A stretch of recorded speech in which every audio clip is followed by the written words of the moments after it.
Hello?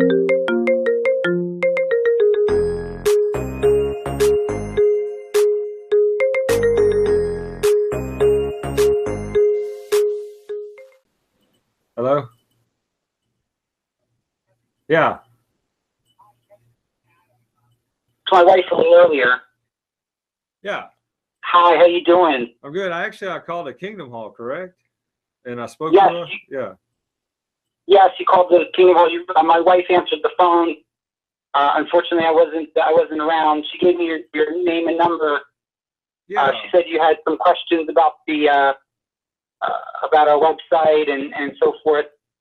And Yeah. I just wanted to. She promised you I'd call you, so I just wanted to call you. Yeah, yeah. Well, I kind of had asked her the questions. I don't know if she kind of told you what I had said, but A little bit. all right. Well, to try to kind of cut to the chase, I mean, what the real question is, I mean, do you find this acceptable? I mean, I was going to write. They have an about us section, and you can email them and all that. And Yeah. they encourage you to write in. So I am going to write in about it, but I want to talk to a witness too. And I mean, is this something that everybody's just okay with? Is this how it is? Or like, would you be writing in? Would you be concerned about this? Because she said y'all don't have children, but I was asking her, as a parent, like if looking at it from a parent's perspective, I don't know. Do you get the question I'm asking you here? I think so. The fact that on our website, it seems like the question is that on our website, there might be topics that are too mature for younger ones. Yeah. And the ease of the access to it and the encouragement to go to it as if it's like a great and wonderful tool. And I understand there's a Bible on there, and I understand all the other features to it, but this thing here, like what I said to your wife was, I seen the Caleb and Sophia little cartoon. Yeah.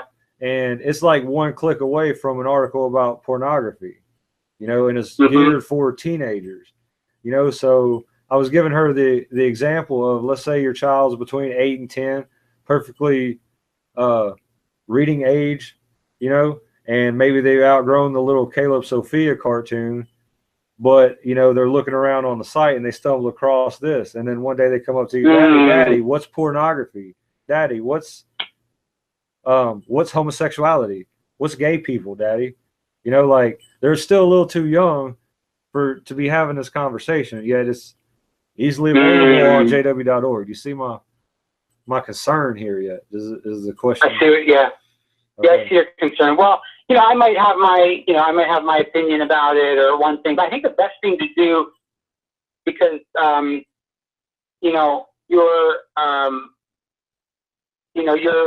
if you have like maybe some suggestions or concerns about it, we definitely want to hear that, and because we're very concerned about one suggestion. We're very concerned about the opinion of those who are reading the site and using the site. So your best bet, what I would say, would be to express those concerns.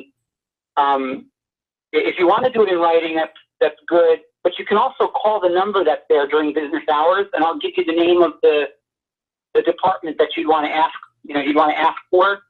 That would has a close connection with the website and the content.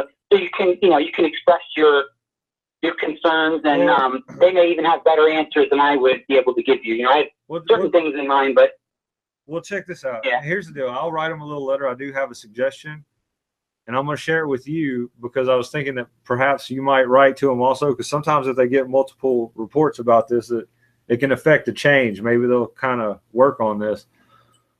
But my suggestion would be to have some kind of warning label, or like if you're going to recommend people go to the site, if they perhaps have kids, say, hey, just monitor what they might watch on this, Like, I wouldn't just leave a child unattended on jw.org. Like, let's say my 8 or 10-year-old child has a friend who's a Jehovah's Witness at school, and they're like, oh yeah, check out jw.org. That's our website. So they go to it and they find this, now I'm having to explain, I have nothing affiliated with this website at all. But now because of this website, I'm having to explain to my child what's pornography, it's just, I don't know. Perhaps you could also write in on this as well. Mhm. I don't know. Maybe Yeah, at that's least something to think about. I personally, I don't have children myself, but I was raised personally. I was raised by parents who were witnesses, and I found it to be a protection that they talked about those things with me from a young age. We didn't have the website back then, but Right.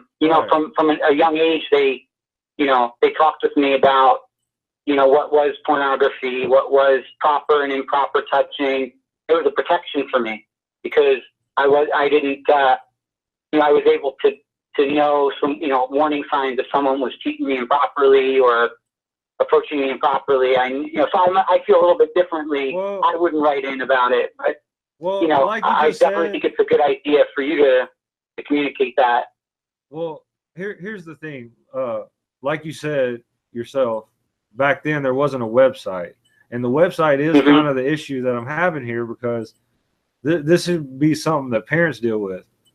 But Jehovah's Witnesses print lots of books, and when I was looking on the website and all this, they have a young people ask book, and Mhm. some of these questions are about this kind of thing. And now I could understand a parent having control of this book and wanting to talk about these topics with their kids when the time is right. But I wouldn't just let this child have this book or just freely go on this website to just read whatever they want. It's like a parent needs to be present during the reading of this, and it doesn't seem like there's any kind of warning label to say this.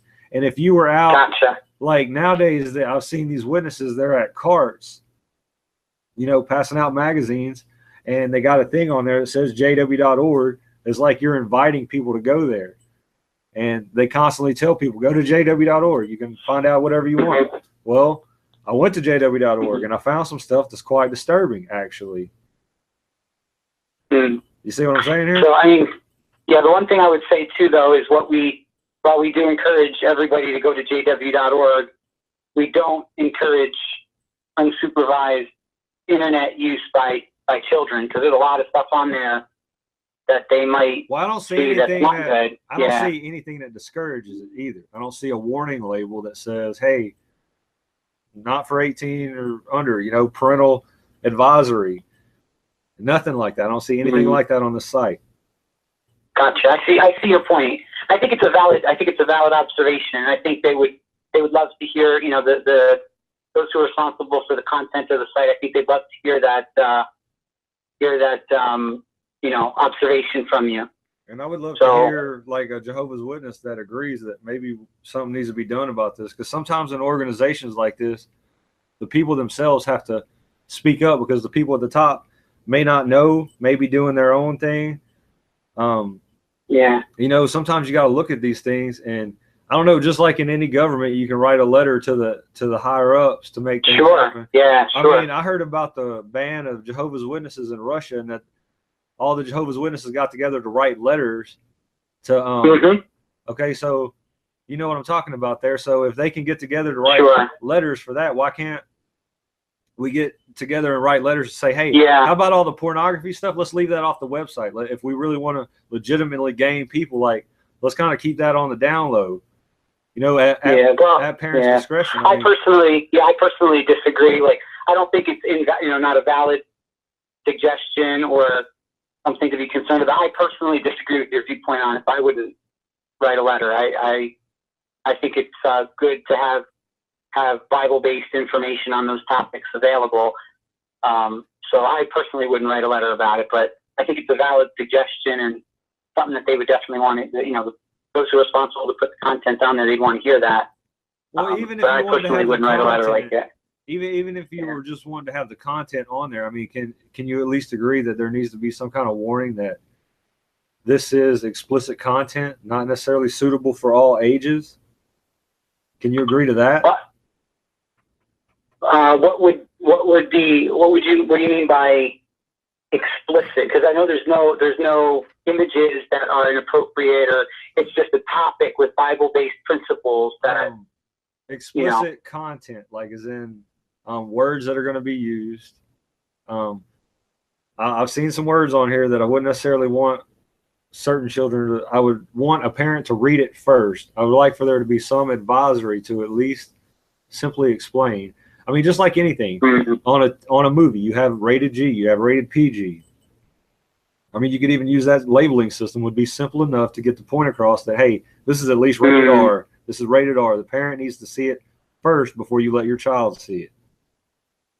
Does that make sense? Well, I would say, what our encouragement is for parents not to give children unsupervised access to the internet, period. Yeah, but I don't see that. I don't see that advice given on the site. I don't see that warning that you're talking about on the site. Now, this is a very sophisticated site. It's very up to date, and it's very smooth. And I understand this. So this thing that I'm asking here is not really that big a deal. They have the technical expertise to make this happen. Like, at least some kind of, like when you click on one of these articles, like this meant for teens, you click on, am I addicted to pornography? And, there's not even a box that says, are you 18 to view this? Or where your parents? Something. Every other website like this would have it. So it's not that much to ask. And I mean, would you agree that something like that, would that be worth writing a letter? Not to take the, I mean, freedom of speech and everything, keep the content, but at least be some warning label on it. Yeah, I think it's a valid suggestion. I think they would love to hear that. I think, I think it would be a good idea to actually call though to discuss it because, with the Office of Public Information. Yeah. That's the department that you'd want to call. It's called the Office of Public Information. Right. And because I'm not, I don't, represent, I have no, I don't represent I understand, in any but way I mean, the website. So I would, I would call that number and speak with them and then, and I'll definitely think about what you're saying and, weigh whether or not it would be something that I would want to, write in about as well. I'll definitely think about that. I appreciate that. And I will call them and I will talk to them because I mean, because you'll get more better information as far as why the site is like that. And then they'll hear directly from somebody, right. How you feel about it and then also write in and if, write in about it as well would be good. Yeah. Right. Well, also too though, and I know you don't have the authority to make a decision on this, and you see what I'm saying and how it should be taken into consideration. But, I mean, I really want to know what somebody who's part of this organization, because you as being a part of this organization contribute to I mean, you can have an effect on situations like this. You can make changes because, I mean, all organizations have their problems, granted, but you know what? How are we going to fix it? Are we just going to turn a blind eye to it? Or are we going to like I said, at the moment, I don't, I personally, the way I view it as similar to the situation, in the nation of Israel. The men, the women, and the children were gathered together to hear the reading of the law, the Mosaic law. They all heard it. There was no parental warning. And they were all there together and they heard the law read. And it talked about the law itself, talks about very explicit details of behavior and conduct, including, proper behavior between, men and women and even animals. So, I personally feel that principle applies here. And, that's how I feel. I don't personally well, I didn't really want to get into a theological thing, but I mean, if I was going to speak on that, Jesus spoke more about discretion about certain things. You know what I mean? And he had a more humble demeanor. And as a follower of Christ, I think there could be a little more discretion. Plus, given the fact that the age we live in, there's so many modern things. I mean, like y'all wear suits and ties, you drive modern cars. So, I mean, how much are we actually going to stick to the Old Testament ties? And like, where do we draw that line? The thing is, we're in a modern age, and kids are growing up faster and faster every year, younger and younger, getting pregnant and all. I get it. But this website and the setup, there needs to at least be a warning label. It's that simple. And you know what? The organization actually in looking through all this, I understand that actual witnesses might not know about a lot of this. They know about the Russian ban, but a lot of them don't know about the Australian Royal Commission and the different pedophile cases. There was recently a cardinal church who was arrested, and in going through all of that, I found that the Jehovah's Witnesses were on the list too. They had over 1,000 pedophiles that were never turned into the police because of an elder's manual. And they have this manual on the evidence books, and it's evidence in court, this book. And in this book is the rules of how they handle if a child tells them about, and they handle it similar to how the Catholics handle it, basically. And they kind of don't inform the police, and they don't inform other parents who would be concerned about this if there was a pedophile in their congregation. And that's a whole big deal. They had over 1,000 pedophiles never turned into the police, and over 2,000 victims of that. And that's just Australia. They've got another commission that's going in Britain, and one that's coming here in the United States. And it's like, this is epidemic. And so looking at all this and weighing all this together, like some of the things the organization could change, this is not just about the theology of it. There's plenty of scriptures to back up, like the 2 witness rule. Are you familiar with this, the 2 witness rule? Yeah. Mm-hmm. Yeah. I think it's you know, I don't have a whole lot more time here, but I think it's a good idea if you take your suggestions, you know, send that letter in. But I would definitely call the number also to speak with someone, because they'll have their, you know, they're in more of a position to speak on why the site is set up the way it is and what have you. I think, you know, they might be able to answer more, you know, better than I would be able to answer. Well, I'm expressing my personal views. I'm not That's in okay. any way, of course, representing I hope you take time to meditate on this, reflect on it, or whatever, and think about it. Just, I mean, the request is simple: about a warning label for some of this more explicit content. Yeah. Just for parents who would be. Yeah, I don't think it's unreasonable what you're saying. I don't think it's unreasonable. Okay, and there's some of these other things I would just advise you to look into, and you know, I really do. Well, thank you so much. I appreciate your concern. Yes, sir. And I hope you have a great evening. Okay. You have a good evening. Okay. All right. Goodbye. Okay. Bye-bye.